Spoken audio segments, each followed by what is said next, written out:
It got harder and harder to live in denial, but that didn't keep us from trying. Well, me. Adam was very zen about the whole thing. He had made it clear early on that he wasn't looking to start anything long distance, and as somebody who had been burned by long distances before myself, Alabama, I had to agree. Which made a single thought go round and round in my head in ever smaller circles, like a dog on a leash wrapping itself around a tree. So, what were we doing here? A bill to legalize same-sex marriage had been introduced in Maine in January, and it had been the talk around town during my time with Adam. I think it makes a short-term relationship even more bizarre when images of growing old together and white picket fences keep getting triggered all over the place. This was uncharted territory for me. I'd never entered a relationship without, on some level, having been looking for the one.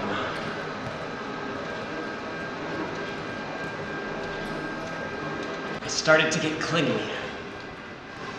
I wanted to squeeze every last drop out of every second.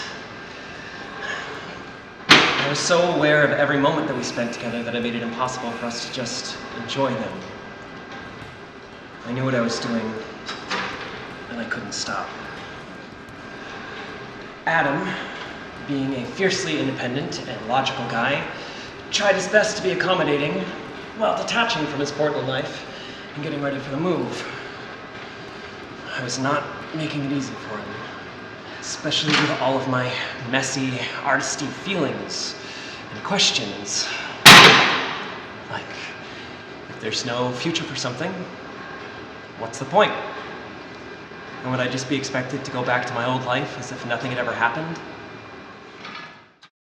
I saw you wonder today if the two of us were still worth it.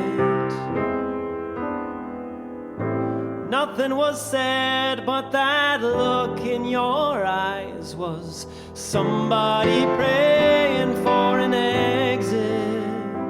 And now I can't stop thinking, who will I be tomorrow when I wake up? Am I just one more breakup? I'm not ready yet to let us go. So tell me, what will I see when I look out my window? Will I be watching you go for the last time?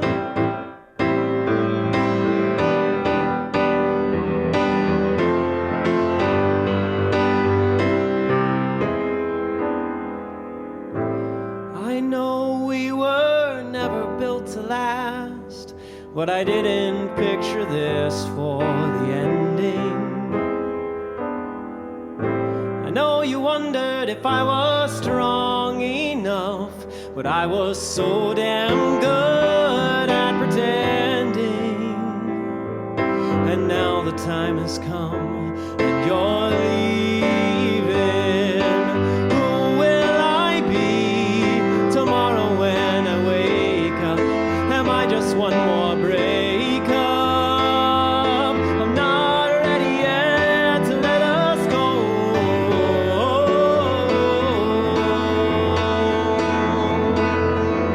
They teach us that ending is failing, that quitters never win. But I've changed so much, I can't thank you enough. How could they say that it wasn't meant to be?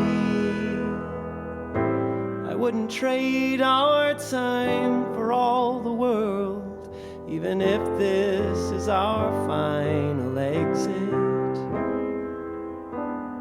An empty stage, no lines left to say, but we didn't lose it all just because the curtain had to fall. Take a bow. take a bow, take a bow.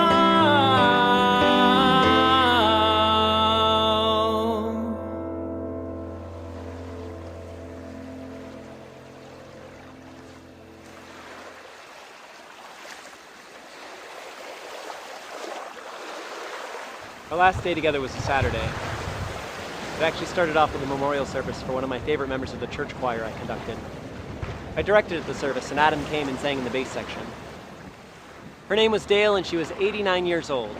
She had moved to town from Vermont at age 85 and promptly started a brand new life for herself, getting to know everyone, building a new social circle, and really digging into the community.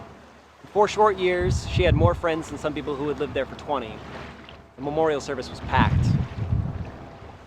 Starting a new life at age 85. Remember when I asked, what's the point of starting something new when it seems like there's not that much time left? Okay. Got it. Adam and I spent most of the rest of the day together at my apartment. We talked, we were quiet. For a long time, he just held me. We met on a Saturday, he left on a Saturday. He said I'd be all right. He said, "Goodbye, John Coons." And he was gone. 3 days later, April 22nd, the Maine State Legislature held a public hearing on same-sex marriage at the Augusta Civic Center. I was able to hear gay and lesbian couples who had been together over 30 years share their stories. 8 days later, the Maine Senate passed the bill. On May 5th, the House of Representatives passed it, and on May 6th, Governor Baldacci signed it into law, becoming the first governor in the nation to do so. There was a catch. Before the law could go into effect, anti-same-sex marriage voters were able to gather enough votes to force a statewide referendum that fall. The law was put on hold until after the vote. Question 1. Maine's Prop 8. The fight was on. Some of the rhetoric got pretty ugly. During one of the debates, it was argued that every child has the legal right to both a mother and a father, and I thought, wow, this guy really hates single moms.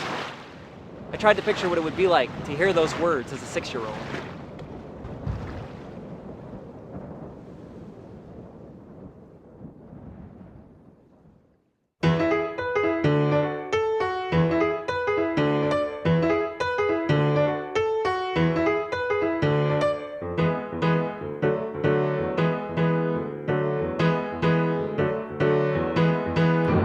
Got my dad in the mail today. Sure, he's a robot, but at least he's not gay. Got a right to both a mom and a dad. So Uncle Sam sent me one so I won't be sad.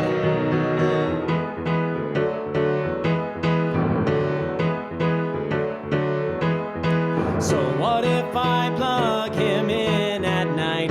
He's got 10,000 love gigabytes, and no kids in class will call me a name. I'm glad that all families are exactly the same.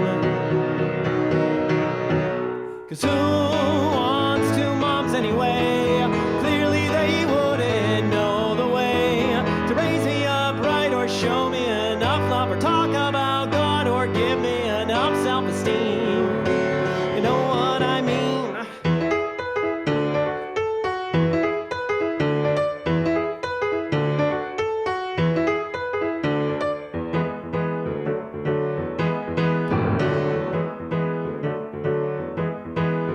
His face is stuck in a permanent smile, but you get used to it after a while. 'Cause who wants a father who cries or gets mad? He's the best dad that a kid ever had. My family rocks, and I think I know why. All that love takes is a girl and a guy, then all other problems will just go away. I can't understand why you choose to be gay. 'Cause who wants 2 moms anyway? Clearly they wouldn't know the way to raise me up right, or show me enough love to PTA meetings, or coach my little league team. You know what I mean? Mom and my new dad, they never touch. But I know he loves her. He loves her just as much as me. lucky to get that big bed to herself every night while Dad's recharging.